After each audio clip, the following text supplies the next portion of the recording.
ଏବେ ଜଗନ୍ନାଥଙ୍କ ସାଙ୍ଗରେ ଯୋଡ଼ାଯାଇଛି ସେନ୍ସେସନାଲାଇଜ୍ କରିବା ପାଇଁ ଖଣ୍ଡେଲାଇଟ୍ ଷ୍ଟୋନ୍ ଆମେ ପୁରୀରୁ ମନ୍ଦିରରୁ ଆଣିଲେ ଆମେ ନେତ ଖଣ୍ଡେ ଆଣୁ, ଏ ଘରେ ବି ନେତ ଖଣ୍ଡେ ଆଣିକି ଯୋଡ଼ିବୁ, ପଥର ନୁହଁ।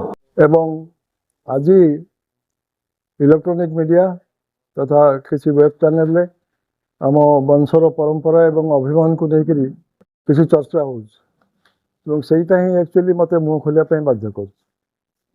ତେଣୁ ୟାକୁ ରାଜନୀତି ସାଙ୍ଗରେ ଯୋଡ଼ା ନ ଦେଉ, ଏଥିରେ କୌଣସି ରାଜନୈତିକ ଉଦ୍ଦେଶ୍ୟ ବା ସଫେଇ ନାହିଁ। ଏଥିରେ ମୁଁ ଗୋଟେ କଥା କହିବି, ସାଧୁଚରଣ ଦାସ ଆପଣମାନେ ଶୁଣିଛନ୍ତି ତାଙ୍କ ନାଁ? ସାଧୁଚରଣ ଦାସ ଆମର ଗୋସ୍ୱାପ, ବବି ତାଙ୍କର ଅଣନାତି, ଫୋର୍ଥ ଜେନେରେସନ୍। ସାଧୁଚରଣ ଦାସଙ୍କର ବାପା ଥିଲେ ଶ୍ୟାମବଲ୍ଲଭ ଦାସ।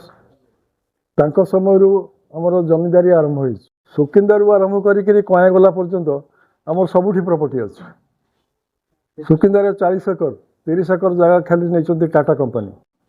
ଆମେ ସାଧୁବାବୁଙ୍କୁ ବୟସ, ବବିର କେବେ ବୟସ ହେଲା? ବୟସଟା ସାଧୁବାବୁ, ଆମେ ତ ଆଜି ପର୍ଯ୍ୟନ୍ତ କ୍ଲେମ୍ କରିନୁ ଯେ ଏଇଟା ଆମ ବୟସ। ଆମେ ଜାଣିଛୁ ସାଧୁବାବୁଙ୍କ ବୟସ। ବୟସ ବବି ବାବୁଙ୍କର ନୁହଁ, ବୟସ ସାଧୁବାବୁଙ୍କର। ଇଏ ହେଉଛି ପ୍ରଥମ କଥା। ଆଉ ଦ୍ୱିତୀୟ କଥା ହେଉଛି ଯେ ଖଣ୍ଡେ ଲାଇଟ୍ ଷ୍ଟୋନ୍ ଖଣ୍ଡେ ଲାଗିଛି ଘରେ। ଏବେ କ'ଣ ତ ଯୋଧପୁର ସାଇନ୍ସ ଷ୍ଟୋନ୍ ଖଣ୍ଡେ ଘରେ ଲାଗିଛି।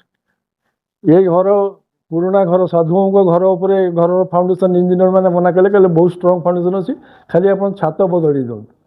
ଏବଂ ଇଏ ଘର ବି ପୁରୁଣା ଘର, ଏଠି ବି ଘର ଥିଲା। ଏଠି ବି ଆମେ 10-12 ବର୍ଷ ଲାଗିକି ଘର ଖଣ୍ଡେ କଲୁ ଏବଂ ଆମେ କ୍ଲାଡ଼ିଂ କଲୁ ଏଥିରେ ଯୋଧପୁର ଷ୍ଟୋନ୍ରେ। ତାକୁ ଏଇଟା ଖଣ୍ଡେ ଲାଇଟ୍ ଭଳିଆ ଦେଖାହେଉଛି ଆପଣଙ୍କୁ। ତାକୁ ଜଗନ୍ନାଥଙ୍କ ସାଙ୍ଗରେ ଯୋଡ଼ାଯାଇଛି ସେନ୍ସେସନାଲାଇଜ୍ କରିବା ପାଇଁ। ଖଣ୍ଡେ ଲାଇଟ୍ ଷ୍ଟୋନ୍ ଆମେ ପୁରୀରୁ ମନ୍ଦିରରୁ ଆଣିଲେ ଆମେ ନେତ ଖଣ୍ଡେ ଆଣୁ, ଏ ଘରେ ବି ନେତ ଖଣ୍ଡେ ଆଣିକି ଯୋଡ଼ିବୁ, ପଥର ନୁହଁ।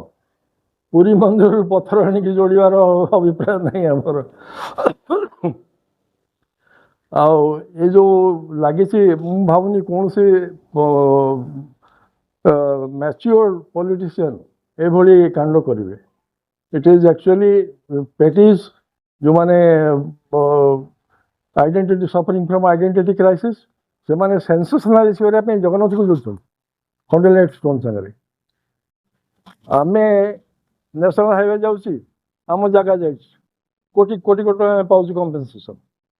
ସେଠି କଦମପୁରରେ ଦୁଃଖର ବିଷୟ ଯେ ଏଇ ଜିନିଷ ଆଜି ଏଇ ସ୍ତରକୁ ଆସିଛି।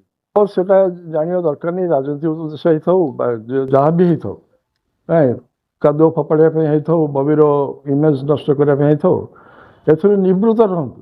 ଫର୍ ହେଭେନ୍ସ ସେକ୍ ମୁଁ ତାଙ୍କୁ ଅନୁରୋଧ କରିବି, ଏଥିରୁ ନିବୃତ୍ତ ରୁହନ୍ତୁ।